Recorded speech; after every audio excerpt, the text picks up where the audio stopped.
Welcome to Kenton Teaches. Enjoy the video. You begin in paper space. Make the viewport active by double-clicking inside it.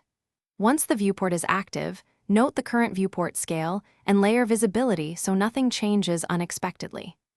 Now type CH space and press Enter.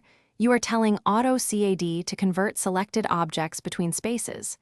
You must then select the objects in model space you want in paper space, or vice versa. This first step ensures correct orientation and preserves scale when you move entities across spaces. With CH space running, you select the desired objects.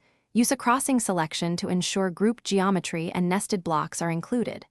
Once selected, Autocad prompts for options. Choose multiple to repeat, none to avoid viewport conversion, or accept to keep current scale. You might be asked for an insertion point or rotation. Specify them to align objects with paper space orientation. Make sure to check layer states, because locked or frozen layers can prevent objects from transferring as expected. After CH space moves the objects, exit the viewport and inspect positioning and scale in the target space. You may need to adjust the UCS or annotation scale to restore correct measurements. Do this before making final edits. If blocks moved unexpectedly, avoid exploding them unless necessary. Instead, edit original blocks in model space.